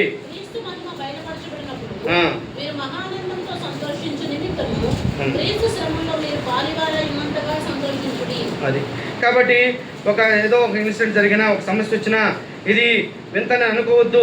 ఏమని చెప్తున్నాడంటే అగ్ని వంటి శ్రమలు మీకు వస్తున్నాయి. ఇవన్నీ కూడా ఒకప్పుడు అగ్ని వంటి శ్రమలు. ప్రియులారా, మిమ్మల్ని శోధించుటకు మీకు కలుగుతున్న అగ్ని వంటి మహాశ్రమను గురించి మీకు ఏదో ఒక వింత సంభవించినట్లు ఆశ్చర్యపడకుడి. క్రీస్తు మహిమ బయలుపరచబడినప్పుడు మీరు మహానందంతో సంతోషించే నిమిత్తము క్రీస్తు శ్రమలలో మీరు పాలువారి ఉన్నంతగా సంతోషించుడి. ఈ మాటను అర్థం చేసుకోవడం చాలా కష్టం. ఎందుకంటే మీరు మహాశ్రమలలో మీరు పాలుభాగస్తులయ్యండి, మీరు క్రీస్తు యొక్క శ్రమలలో పాలుభాగస్తులయ్యండి, మీరు ఆనందించుడి అంటే ఎట్లా కుదురుతుంది? క్రీస్తు ప్రభు ఇచ్చేటువంటి ఆశీర్వాదాలను తిని, ఆశీర్వాదాలు పొందుకొని సుఖ సౌఖ్యాలతో సంతోషంతో ఈ లోకంలో ఆనందంగా జీవించడానికి ఇష్టపడతాం, కానీ శ్రమ పడడానికి ఇష్టపడతామా? నిజంగా చెప్పండి. ప్రాణం తీసేస్తారు నిన్ను ప్రభువుని ప్రకటిస్తేనంటే ఎంతమంది వెళ్తాము? ప్రభు ప్రార్థన చేసుకుంటాం, ప్రభు వారిని మేమంత పని చేయలేం ప్రభు, ప్రార్థన చేసుకుంటాం. నువ్వు వెళ్తావని మనల్ని ప్రశ్నించినప్పుడు నేను ప్రార్థన చేసుకుంటానులే ప్రభు, ప్రార్థన చేస్తానులే ప్రభు, వెళ్ళేవాళ్ళని పంపించి ప్రభు, నేనైతే వెళ్ళలేను, నాకంత ధైర్యం లేదు, అంత తెగింపు లేదు అనేటువంటి మన ప్రభువుని బ్రతిలాడుకుంటాం కదా. కాబట్టి చూడండి, దేవుని యొక్క ఆత్మ ఎవరినైతే ప్రేరేపిస్తుందో, మోషేని ప్రేరేపించిన ఆత్మ అనేక లక్షల మందిని తన బిడ్డలను తీసుకురావడానికి దేవుడు మోషేని వాడుకున్నాడు. ప్రాణం పెట్టడానికి బాప్తిజం యోహాన్ని దేవుడు వాడుకున్నాడు. యోహాను వచ్చాడు, బాప్తిజం యోహాను. ఆయన ఎంతో నియమంగా జీవించినటువంటి వ్యక్తి. ఆయన అడవి కొండ తేనెలను మిడతలు తింటూ అడవుల్లో సంచారం చేస్తూ దేవుని సువార్తను ప్రకటించినటువంటి వ్యక్తి, ఆయన మండుచూ అనేక మందిని మండిస్తున్నటువంటి వ్యక్తిని చిరఛేదన చేశారు, పల్లెల్లో తీసుకొచ్చారు ఆయన తలని. మరి చూడండి ఎట్లాగా, ఎందుకంటే తన ప్రాణం ఇవ్వడానికి కూడా దేవుడు కొంతమందిని ఏర్పాటు చేసుకుంటాడు, కొంతమందిని ఆయన యొక్క అగ్ని వంటి మహాశ్రమలలో పారిభక్షులు అవ్వడానికి వారిని ఏర్పాటు చేసుకుని, వీరు ఎవరయ్యా పరలోకంలో ఎవరు వీడు తెల్లని వస్త్రం ధరించుకొని మరి దేవుని సన్నిధిలో వారి యొక్క ఆయనతో కూడా సింహాసనంలాగా ఆశీనులై ఉన్నారు, ఎవరు వీరంటే ప్రకటన గ్రంథంలో వీళ్ళు మహాశ్రమలలో వారు ఆ ప్రభు యొక్క వారి యొక్క ప్రాణాలు అర్పించిన హతసాక్షులైనటువంటి వారు, వాళ్ళు హతసాక్షులైనటువంటి వారు. అది అక్కడ స్టాండ్, దేవుని దగ్గర వాళ్ళ స్టాండ్. అది ఎన్ని మార్కులు తెచ్చుకుంటే అన్ని. ఈ లోకంలో మనం చూస్తున్నాం కదా, మార్కులు తెచ్చుకుని 35 మార్కులు తెచ్చుకుని పాస్ అవుతాము, 100కి 99 తెచ్చుకున్న వాళ్ళు ఏమవుతారు, క్లాస్ ఫస్ట్, అలాగా మంచి మార్కులు వస్తాయి. అలాగా యూపీఎస్సీ ఎగ్జామ్స్ ఉన్నాయి, వాటిలో ప్రిపేర్ అయ్యి మంచి ర్యాంకులు వస్తే ఆల్ ఇండియా 1 ర్యాంక్ 2 ర్యాంకులు ఇట్లా వచ్చిన వాళ్ళు ఏమవుతారు, కలెక్టర్లు, మంచి మంచి జాబ్స్ వస్తాయి కదా. అంటే ఈ లోక సంబంధంగా చెప్తున్నా, ఇలాగా ఘనత వహించిన వాళ్ళు, కష్టపడ్డ వాళ్ళకి, వాళ్ళకి ఎంత ప్రయాసపడ్డ వాళ్ళకి వాళ్ళకి వచ్చినటువంటి దాన్ని బట్టి వాళ్ళకి ఘనత వస్తుంది. ఈలో పరలోకంలో ఘనత ఏంటంటే ప్రభువు సేవకి తన ప్రాణాలు సైతము అర్పించినటువంటి వారికి, తన ప్రాణాలు సైతం అర్పించిన వారికి పరలోకంలో అత్యంత బహుమానాలు, వారి కిరీటము, జీవ కిరీటం, వారికి క్రొత్త పేరు, మరి వారి పేరు కూడా మన్నాను భుజింపనిస్తాడున్నాడు ప్రభు, క్రొత్త పేరు రాస్తారన్నాడు. కాబట్టి అనేకమైన అద్భుతాలు దేవుడు, అనేకమైన బహుమానాలు పరలోకంలో వారికి ఉన్నాయి. కాబట్టి ఈ అగ్ని వంటి శ్రమలు, ఎందుకంటే ఈ పొద కాలిపోతుంది, ఆరిపోలేదు, మరి మండుతూ ఉన్నది, కాలిపోలేదు, మండుతూ ఉంది, కాలిపోలే, అట్లనే ఉంది అని అంటే శ్రమలకి సాదృశ్యంగా అనేకమైన శ్రమల్లో నిలబడినటువంటి వ్యక్తులుగా ఉన్నారు. కాబట్టి చూద్దాం, ఫిలిప్పీ పత్రిక 1వ అధ్యాయము 30వ వచనం. ఫిలిప్పీ పత్రిక 1వ అధ్యాయం 30వ వచనం. ఫిలిప్పీ పత్రిక 1వ అధ్యాయం 30వ వచనం. క్రీస్తునందు విశ్వాసం ఉంచుట మాత్రమే కాక ఆయన పక్షమున శ్రమపట్టయు ఆయన పక్షమున మీకు అనుగ్రహింపబడెను. కాబట్టి చూడండి ఎంతమంది ఈ మాటను అంగీకరిస్తాము. క్రీస్తు పక్షముగా మీరు ఫిలిప్పీ పత్రిక 1వ అధ్యాయం 30వ వచనం. విశ్వాసం ఉంచుట, క్రీస్తునందు విశ్వాసం ఉంచుట మాత్రమే కాక ఆయన పక్షమున శ్రమపడ్డయో ఆయన పక్షమున మీకు అనుగ్రహింపబడింది. శ్రమ పడేది కూడా మనకు అనుగ్రహింపబడింది. అనేక సార్లు మనం వింటున్న మీరైనా, బోధిస్తున్నటువంటి నేనైనా, మనం ఎవరు కూడా అంత గొప్ప మనం వర్ణించాడు. నేనంత అర్హుడిని కాదు, కానీ అనేక సార్లు నేను కూడా ట్రైన్లో స్వార్థ చెప్తున్నప్పుడు పటామని కొట్టాడు ఒక ఆయన చెమ్మ మీద. సరే ఏదో మరి దాని గురించి గొడవ పెట్టుకొని, ఇంట్లో కూడా చెప్పలేదు కానీ గొడవ పెట్టుకొని మళ్ళీ ఆయనతో ఏమైనా ఎందుకు అనాలని గమ్ముగా అయిపోయినాను. యవన వయసు, సరే మంచిగా ప్రేమగా చెప్పినా కానీ అతను అంత దురుసుగా ప్రవర్తించాడు. మేమందరం కూడా పాండిచేరిలో ఒక స్వార్థ చెప్తానికి వెళ్ళినప్పుడు తరిగి కట్టెలు రాళ్ళు కర్రలతో తీసుకొని వీటి మీద కొట్టారు. అందరూ ఎక్కడికక్కడ పారిపోయాం. తెలియదు, మాకు అక్కడ పరిస్థితి తెలియదు. స్వార్థ దేవుని ప్రభుని ప్రకటిస్తే పాటలు పాడుకుంటూ వెళ్ళి చెప్పాము. ఒక్కసారికి వచ్చి అందరి మీద కొట్టేటప్పటికి పాప ముసలి వాళ్ళు దెబ్బలు తినేసి అటు ఇటు చందుకోహరు వెళ్ళిపోయి మళ్ళీ చూసినాం. అంటే మనకి అంటే చిన్న చిన్నవే అలాంటిది చూసినట్లయితే ఆ శ్రమలలో, ఈ భారతదేశంలో శ్రమలు అనుభవిస్తున్న వారిని చూడాలంటే టార్చర్ ప్రతి Christ Coimbatore Michael Job centre అని ఇంటర్నేషనల్ కాన్ఫరెన్స్ ఉంటుంది. ప్రతి సంవత్సరం వెళ్ళేవాడిని నేను అక్కడికి. జూన్ 25వ తేదీ 26వ తేదీ అక్కడ జరుగుతుంది. భారతదేశంలో ఉన్నటువంటి వారు అనేక మంది, ప్రపంచంలో అనేక మంది, మరి ముఖ్యంగా దగ్గర ఉన్నటువంటి వారు దేశాల వారు వచ్చేవాడు. ఇండియాలో ముఖ్యంగా ప్రాముఖ్యంగా ఎక్కువ మంది ఇండియా నుంచి అనేక మంది శ్రమలు అనుభవించారు. ఒక ఆయన చేయి లేకుండా వచ్చాడు నేపాల్ నుంచి. అక్కడ నక్సలైట్లు తీసుకెళ్ళి చేయి నరికేస్తారంట, సువార్ చెప్తున్నాడు. అలాగే చాలామంది వచ్చారు. ప్రభు కుమార్ అని మెడ్రాస్ నుంచి, ఆయన ONGC engineer, oil gas engineer ఆయన అక్కడ వెళ్ళి సౌదీ అరేబియాలో జాబ్ చేసుకుంటూ ఒక చిన్న పాప, ఆయన స్వార్థ ప్రకటిస్తున్నాడని అక్కడ రిస్ట్రిక్టెడ్ బైబిల్స్ ఏవి చూడకూడదు, అక్కడ చర్చ్ వెళ్ళకూడదు సౌదీ అరేబియాలో. ఆయన రహస్యంగా ఒక ఇంట్లో కూడుకొని ప్రార్థన చేసుకుంటూ ఉంటే పోలీసులు ఆయన పట్టుకొని తీసుకెళ్ళిపోయారు. ఆయన్ని సుమారు 10-12 జైలు మార్చారంట. మార్చి ఆయన్ని అందరూ కూడా సార్జెంట్స్ అంటారు అక్కడ పోలీసులందరినీ. వాళ్ళ కాళ్ళని షూని ఈయన నాలుగుతో పాలిష్ చేయాలంట. కాబట్టి పాలిష్ చేస్తుంటే నాలుగు తెగిపోయి రక్తం అంతా కారుతూ ఉంది. వచ్చారు వాళ్ళు, కోయంబత్తూరుకి వచ్చినారు, భార్య బిడ్డ వాళ్ళందరూ చెప్తూ ఉన్నప్పుడు వాళ్ళ బాధలన్నీ చెప్తా ఉంటే ఎంత ఏడ్చామంటే అంత బాధపడతాం. ఎందుకంటే వాళ్ళు ఒక ఇంజనీర్గా వెళ్ళి అక్కడ చిన్న బిడ్డ వాళ్ళ భార్య అయితే ఎంత వేదన. ప్రభువా, నా భర్త వస్తే తిరిగి వెళ్తా ఇండియాకి, లేకపోతే మమ్మల్ని కూడా తీసేసుకో ఇక్కడ, నా బిడ్డని నన్ను కూడా. మరి నిజమే కదా, బాధపడతారు కదా పాపం. చిన్న బిడ్డ, భర్త లేకుండా మళ్ళీ ఎట్లా ఇండియాకి తిరిగి వెళ్ళాలా? దేవుని సేవ, పాపం చేసింది ఏమీ లేదు. అక్కడ చేరి ప్రార్థన చేసుకున్నారు, వచ్చారు, వెంటనే తీసుకెళ్ళి అరెస్ట్ చేశారు, నానా హింసలు పెట్టారు. ఒక 14 మంది 15 మంది షూలు నాలుగుతో పాలిష్ చేయాలంటే ఎట్లా అవుతుంది? అవన్నీ నాకడం, అన్నీ చేయడం, కుక్కలాగా మళ్ళీ అలాగ అరవాలంట. ఇలాగ అందరూ సాక్ష్యాలు చెప్తున్నప్పుడు వాళ్ళు పడిన బాధలు, హింసలు చూస్తే నాకు అసహ్యం అనిపించింది. నా మీద నేను క్రైస్తవుని చెప్పుకోలేకపోతున్నాను. నేను ఒక భక్తుని, ఏదో వాక్యం చదువుకున్నాను, ప్రార్థన చేసుకున్నాను, అంతటితో నేను చాలా భక్తుని అనిపించుకుంటున్నాను కానీ అనుకున్నాను కానీ నాకన్నా భ్రష్ట జీవితం ఎవరు లేదు. అంత అసహ్యంగా బతుకుతున్నాను, తిండి బతుకుతున్నాను, సుఖప్రియుడిగా బతుకుతున్నాను, దరిద్రంగా బతుకుతున్నానని నా మీద నాకు అసహ్యం అనిపించింది. నిజంగా రక్షణ పొంది అక్కడే నేను నిజంగా బాప్తిజం పొందిన తర్వాత అక్కడ కాదు కానీ బాప్తిజం పొందక ముందు ఏదో రక్షించబడ్డానని వచ్చి బాప్తిజం తీసుకున్నాను కానీ నిజంగా నా జీవితంలో రక్షణ పొందింది కోయంబత్తూరులోనే. నిజంగా చూసే ప్రభువా, వీళ్ళందరూ చూసినట్లయితే వాళ్ళతో పోల్చుకుంటే 0.01% కూడా నా బతుకులేదు. అలాంటి పరిస్థితి లేదు. ఎందుకు ఇలాంటి స్థితి అని అంటే వాళ్ళు దేని కొరకు ఎంత పెద్ద చదువులు చదువుకున్నారు, ఎంత పెద్ద ఉన్నత స్థానంలో ఉన్నారు, వాళ్ళు ఎందుకు దేవుని సేవ, దేవుని భక్తితో ఉంటున్నారు? ఎందుకంటే పరలోక బహుమానం కోసం.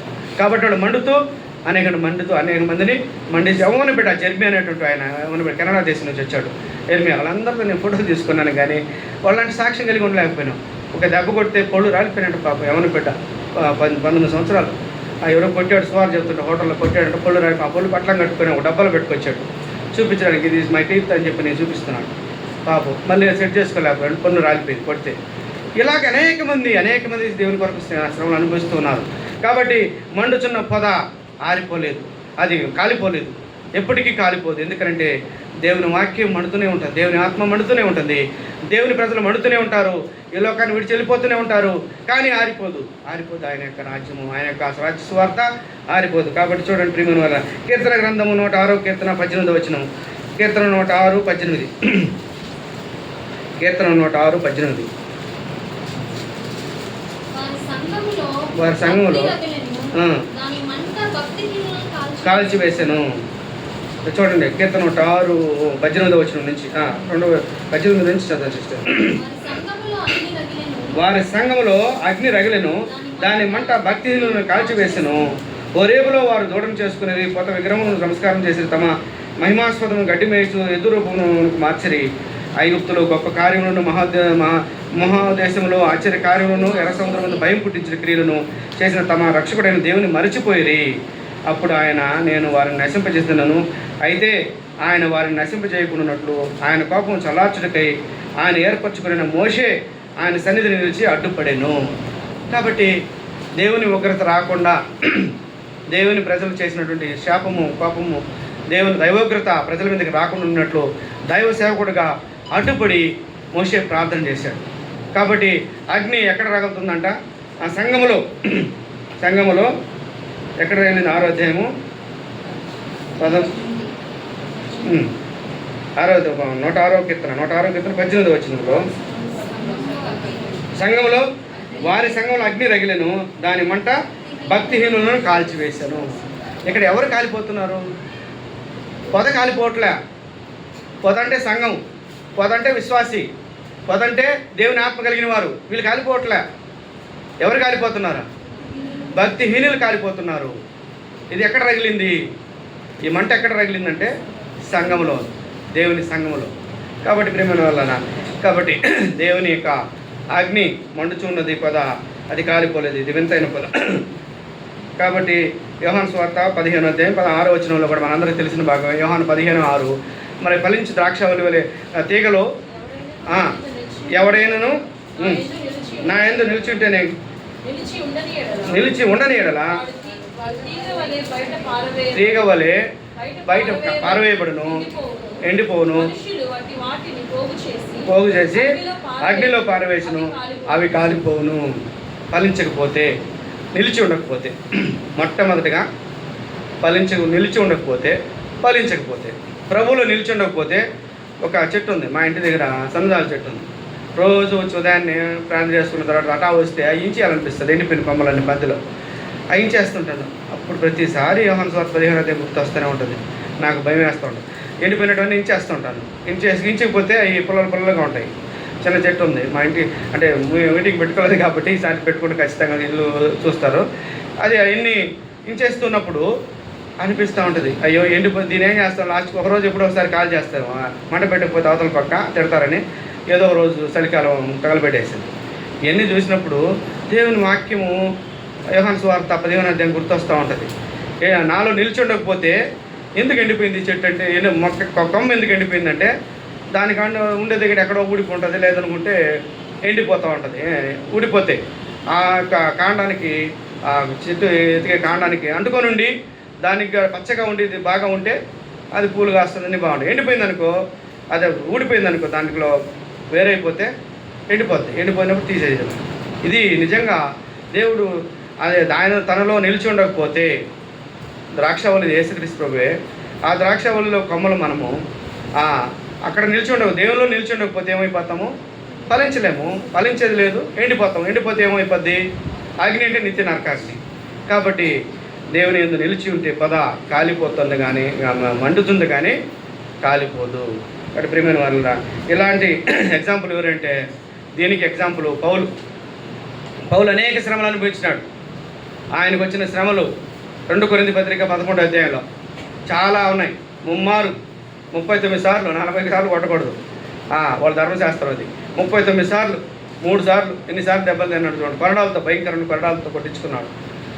ఎన్ని శ్రమలో, సముద్రంలో పడవ ఇదైపోయి అక్కడ పారేసి దీవికి వచ్చేస్తారు, అక్కడ పోంగరుస్తారు. అనేక శ్రమలు. అదే కాకుండా అనేక సార్లు కొట్టారు, ఆయన కొట్టి చచ్చిపోయినారని వదిలేశారు. ఇలాగా అనేక హింసలు పొందినటువంటి పౌలు భక్తుల గురించి 2 కొరింథీ పత్రిక 11వ అధ్యాయంలో చక్కగా రాయబడింది. అనేక శ్రమలు పొందాడు, కానీ ఆయన దేవుని చిత్తాన్ని నెరవేర్చి ప్రభువు హతసాక్షిగా మిగిలిపోయినాడు. కాబట్టి ప్రేమ చూడండి, 3వదిగా చూసినట్లయితే వింతైన పొద. త్వరగా ముగించేస్తాను 5 నిమిషాల్లో. వింతైన పొద ఇది ఏంటంటే ది బుష్ ఆఫ్ వండర్. ఇది మొదటిగా చూసినట్లయితే బర్నింగ్ బుష్, మండుతున్నటువంటి పొద. రెండవది ఆరిపోయినటువంటి పొద, కాలిపోతుంది. పొద మండుతుంది, ఆరిపోవట్లేదు. మండుతుంది, కాలిపోవట్లేదు. మూడవదిగా చూసినట్లయితే ఇది వింతైనటువంటి పొద. ఇది బుష్ ఆఫ్ వండర్. చూడండి 3వ అధ్యాయంలో, వింతైన నేను ఆ తట్టు వెళ్ళి ఈ గొప్ప వింతను చూసేదని అనుకున్నాను. ఈ వింత అని ఎట్లా కనిపిస్తుంది అంటే, లోకంలో దేవుని కార్యాలన్నీ వింతగానే ఉంటాయి. ప్రభు చేసిన కార్యాలు, వింతైన కార్యాలు చేశాడు లేదా చూడండి. అపోస్తల కార్యాలు 2వ అధ్యాయంలో 7 మనం ఇందాక చదువుకున్నాం. 2వ అధ్యాయం 1 నుంచి 4 వచనాలు ఇందాక చదువుకున్నాం. అదే మాట. అపోస్తల కార్యాలు 2వ అధ్యాయం 1 నుంచి 4 వచనాలు.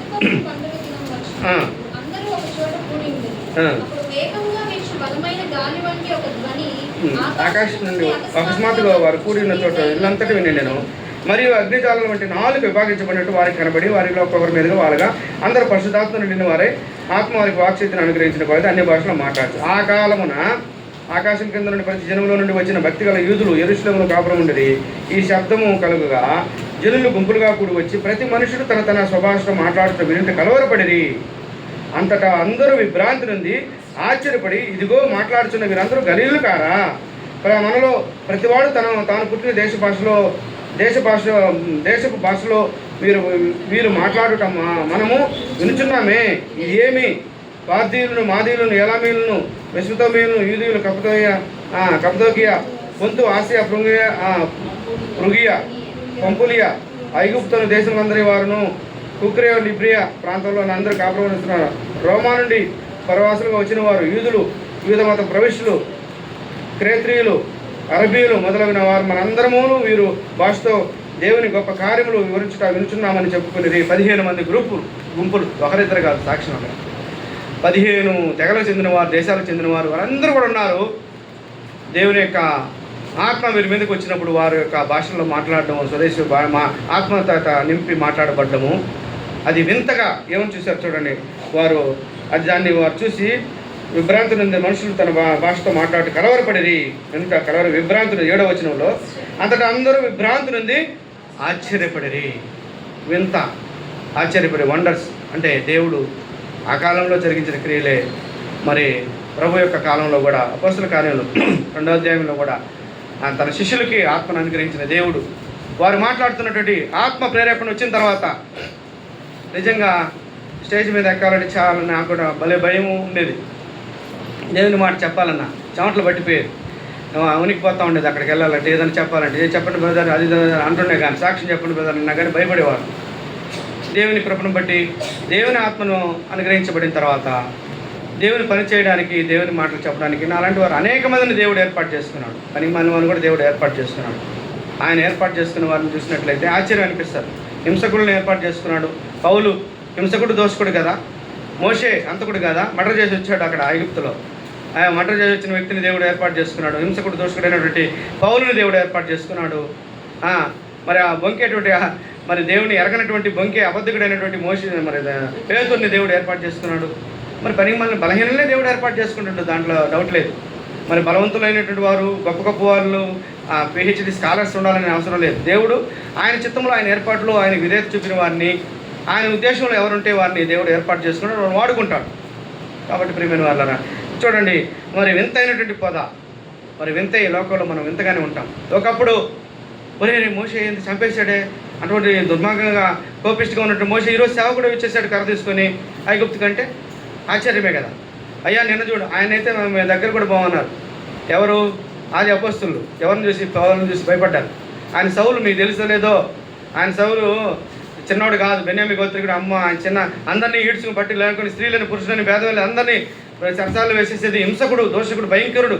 ఆయనతో మేము ఎలాగా అని అన్నప్పుడు మరి అన్నయ్యను కూడా వెళ్ళమని ప్రార్థన చేయమన్నప్పుడు కూడా ప్రభు ఆయన గురించి తెలుసు కదా అంటే, నేను చెప్తున్నాను వెళ్ళు, ప్రజల మధ్యలో ఆయన ఏ విధంగా శ్రమ పడుతుటకు నేను ఏర్పరచుకున్న సాధనమై ఉన్నాడు అన్నాడు ప్రభు.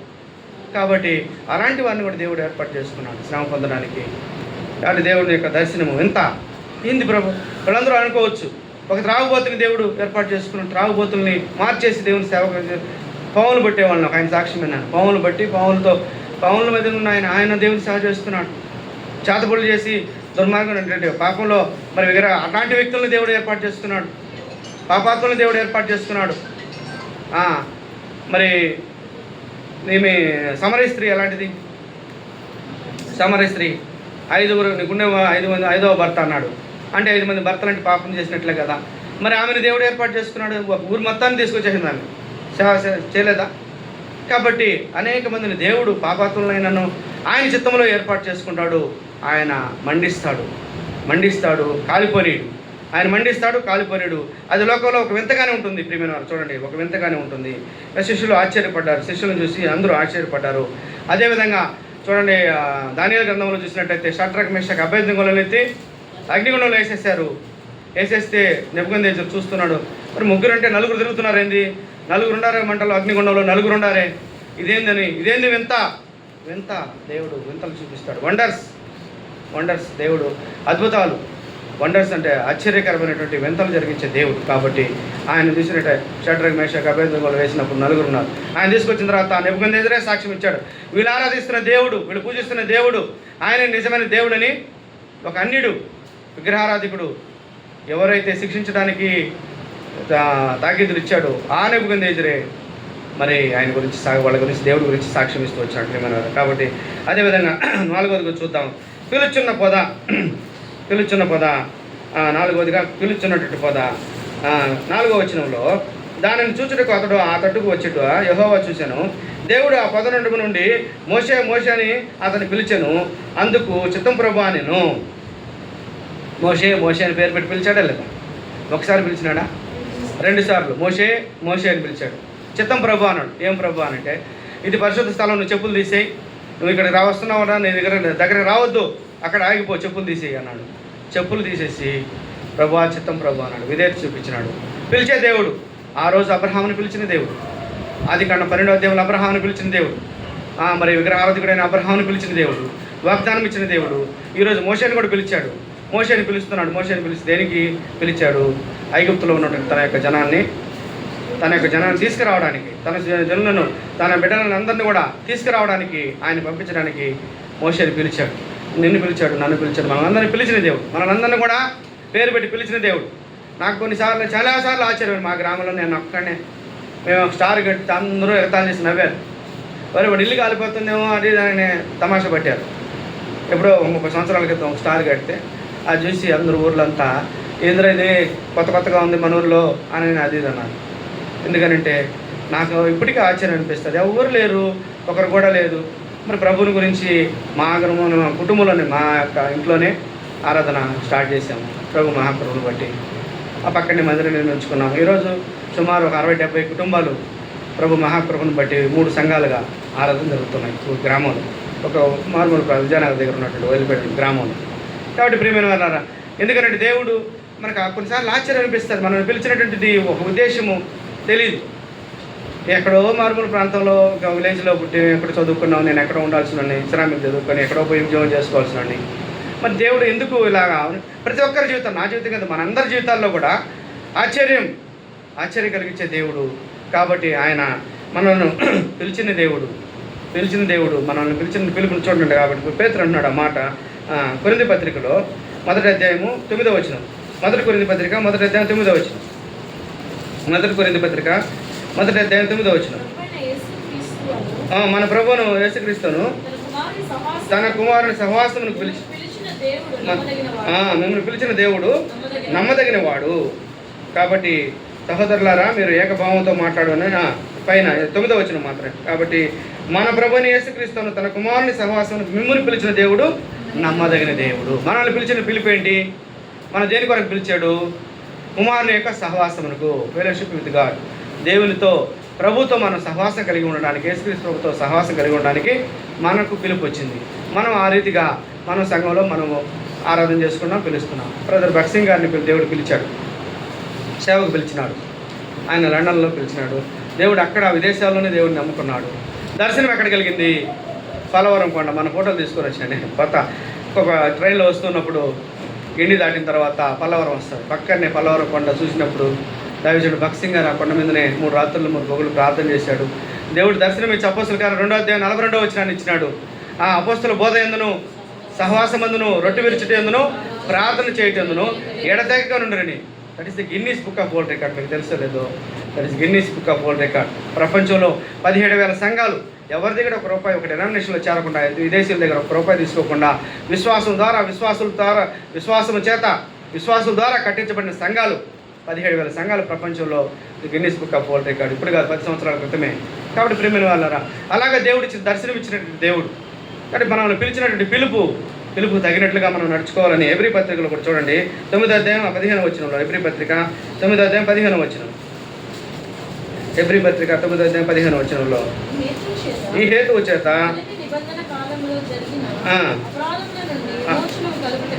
అపరాధం నుండి విమోచన కలుగుటకై పిలువబడిన వారు వాగ్దానం పొందు నిమిత్తము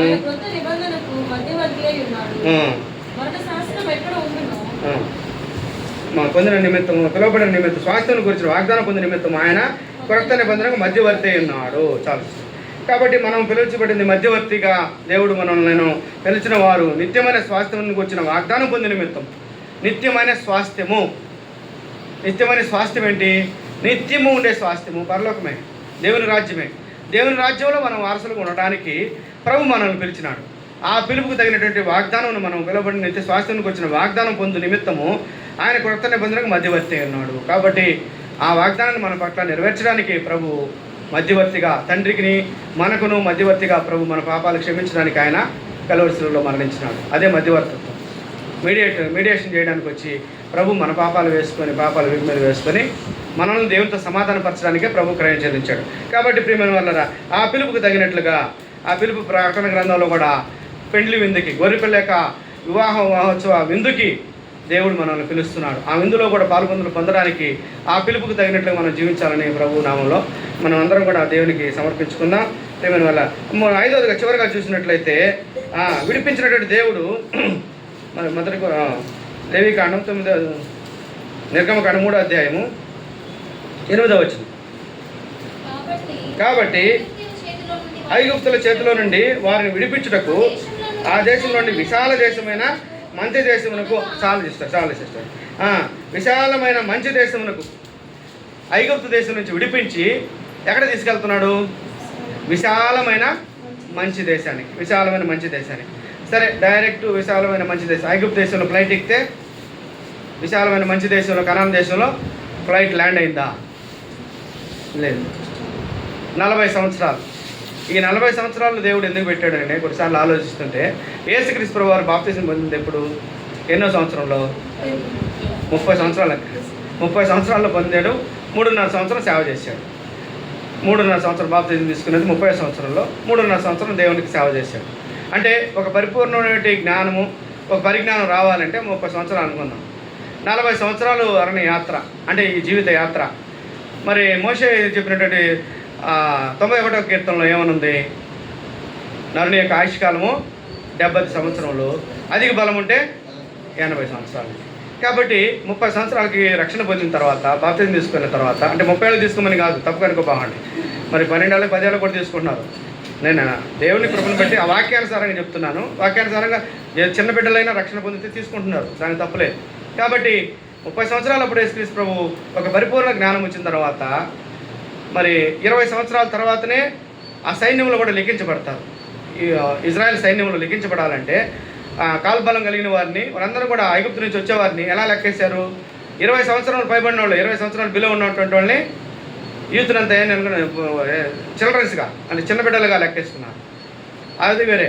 కాకపోతే 30 సంవత్సరాలకి కొంత జ్ఞానం వచ్చిన తర్వాత, అది 17 ఏళ్ళకి 12 ఏళ్ళకి బాప్తిజం తీసుకున్న 30 సంవత్సరాలకు ఒక జ్ఞానం, పరిపూర్ణ జ్ఞానం వచ్చిన తర్వాత ఈ 40 సంవత్సరాల అరణ్య యాత్ర అనేది ఈ లోక సంబంధమైనటువంటి అరణ్య యాత్ర. ఈ అరణ్య యాత్రలో అనే దేవుని విధేయతగా అరణ్య యాత్ర లోకానికి సాదృశ్యంగా ఉంది. ఈ 40 సంవత్సరాల్లో అనేకమైనటువంటి శ్రమలు, ఇబ్బందులు, ఇరుకులు, అవమానాలు, నిందలు, సంతోషము, సుఖము, దుఃఖం అన్నిటిని అనుభవిస్తూ వస్తున్నప్పుడు 70 సంవత్సరాల పరిపూర్ణ జీవితము పరలోక రాజ్యానికి వారసులుగా జీవించాలనేది. అంటే 70 ఏళ్ళకి అందరూ చనిపోవాలనే ఉద్దేశం కాదు నేను చెప్పేది. కాకపోతే ఇలాగా 40 సంవత్సరములు, మరి 50 సంవత్సరాలు చెప్పొచ్చు కదా, 20 సంవత్సరాలు చెప్పొచ్చు కదా, 40 సంవత్సరములు ఈ అరణ్య యాత్రలో దేవుడు నడిపిస్తూ వచ్చాడు ప్రేమిన వల్ల. అందుకనంటే అదొక ట్రైనింగ్. ఎందుకనంటే ఈ 40 సంవత్సరాల్లో దేవుని తెలుసుకోవడానికి, దేవుని విస్మరించకుండా ఉండడానికి, అది ఆ విషయం ధ్యానించాలని చాలా సమయం పడుతుంది. 40 సంవత్సరాలు ఎందుకు నడిపించాడు అనేది విషయాలు ఉన్నాయి. కాబట్టి ప్రియమైన చూడండి, విడిపించినటువంటి దేవుడు, విడిపించి విశాల దేశానికి తీసుకెళ్ళేటువంటి దేవుడు, చివరిగా 5వదిగా విడిపించి విశాల దేశానికి దేవుడు పొదలో నుంచి ఎందుకు మండుచు ప్రభు దర్శనం ఇచ్చాడంటే, ఆయన మండుచున్నటువంటి దేవుడు. 2వది బర్నింగ్ బుష్. 2వదిగా ఆయన మండుచున్నాడు కానీ కాలిపోలేదు. 3వది వింతైనటువంటి పొదగా ఉన్నాడు. 4వది పిలుస్తున్నటువంటి కాలింగ్ బుష్, కాబట్టి ఆయన పిలుస్తున్నటువంటి పొదగా ఉన్నాడు. 5వది ఐగుప్తు అంటే బానిస జీవితం, శ్రమతో జీవితము, లోక జీవితానికి సాదృశ్యము. ఐగుప్తు నుంచి మంచి విశాలమైన దేశం అంటే ప్రభు దేశము, ప్రభు రాజ్యము, ఆయన రాజ్యంలోనే తీసుకెళ్ళేటువంటిది. ఆయన ప్రభు ఐగుప్తు నుంచి పరలోకం దాకా ప్రభు అందు నిమిత్తం పిలిచినాడు దేవుడు మనం సిద్ధపరచడానికి. కాబట్టి చివరిగా మాట చదువుకుని ఉంచుకుందాం. తీతు పత్రిక మొదటి అధ్యాయము 3వ వచనం అందరం కలిసి చదువుకున్నాం. తీతు పత్రిక మొదటి అధ్యాయం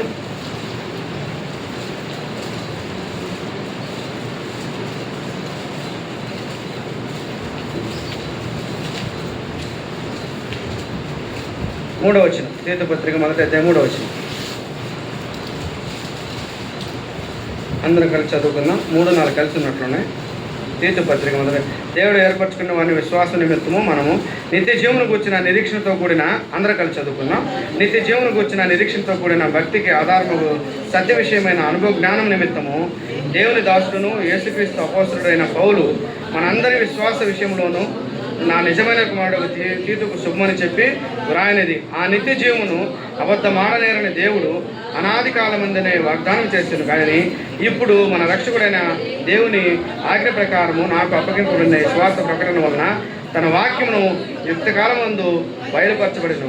తండ్రిని దేవుని నుండి మన రక్షకుడైన యేసుక్రీస్తు నుండి కృపయు కనికరము సమాధానము నీకు కలుగునుగాక. ఆమేన్. కాబట్టి ఇదంతా కూడా ఒక ఉద్దేశము, ప్రణాళిక, తండ్రి యొక్క చిత్తం ఏంటో పౌలు భక్తుడు తీతుకు రాస్తున్నాడు.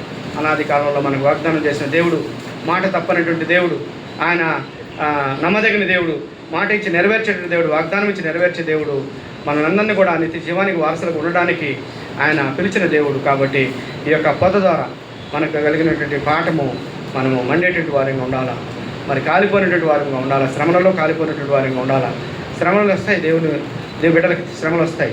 అపొస్తలుల కార్యములు 14:22 ఆ పౌలు భక్తుడు అంటాడు, అనేక శ్రమలు అనుభవించి మన పరలోకం చేరవలసి ఉన్నది అని శిష్యులను ధైర్యపరుస్తాడు.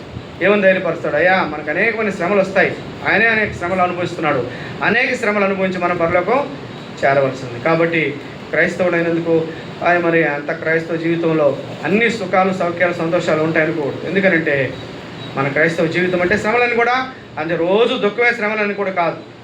దేవుడు అనుమతించిన కొలిది ఎంత, అదేవిధంగా ఆశీర్వాదాలు ఎంత మెండుగా కావాలా, శ్రమలు కొద్దిగా కావాలా అని మన యొక్క ఆశ. కానీ అలా కాదు. దేవుడు కొంతమందిని ఏ విధంగా, ఎవరిని ఏ రీతిగా వాడుకుంటాడో, ఏ రీతిగా ఆయన ఆశీర్వదిస్తాడో, ఏ రీతిగా ఆయన పరిచర్యకి పిలుచుకుంటాడో ఆయన తండ్రికి తెలియదా? ఒక మాట నాకు భారంగా ఉంది. ఇప్పుడు యేసుక్రీస్తు ప్రభుని హింసిస్తున్నప్పుడు చాలామంది అడిగారు, మరి ప్రవీణ్ పగడాల నాకు బాగా దగ్గర. ఎందుకనంటే మా యొక్క కోట ప్రాంతానికి స్వార్థని తీసుకెళ్ళాను, మన క్రిస్మస్ మీటింగ్కి తీసుకెళ్ళాను. వాళ్ళ ఇంట్లో నేను వాళ్ళందరం కలిసి 12 మంది ఉంటే వాళ్ళకి చికెన్ వండి పెట్టి భోజనం వండి పెట్టాను నేను 1995 సంవత్సరంలో, 96లో.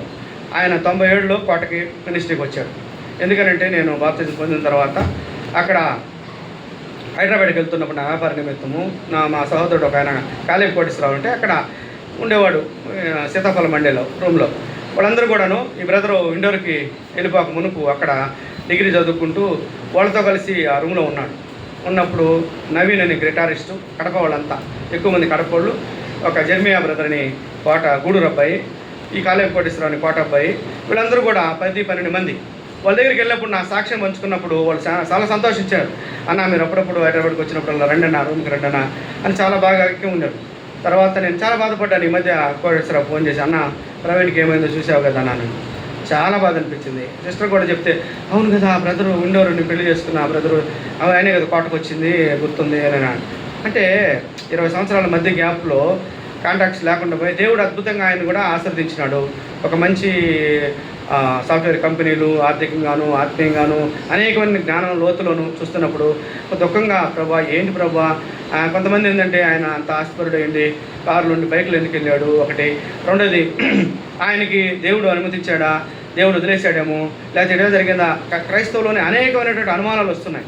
నాకు దేవుడు ఇచ్చిన తలంపు ఏంటంటే, తండ్రి యెషయా గ్రంథం 53వ అధ్యాయంలో తండ్రి మరి కుమారుని శిక్షిస్తున్నప్పుడు, కుమారుని హింసిస్తున్నప్పుడు ఆయన ఏమేం చేశాడు?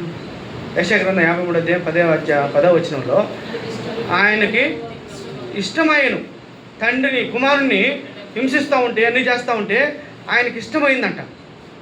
ఏంది ఇది ఇష్టము? శాడిజమా? ఇదేంది ఇది? ఇప్పుడు నా కొడుకుని కొడుతున్నారు ఎవరన్నా, నాకు సంతోషమా? ఎప్పుడు సంతోషిస్తాను చెప్పండి.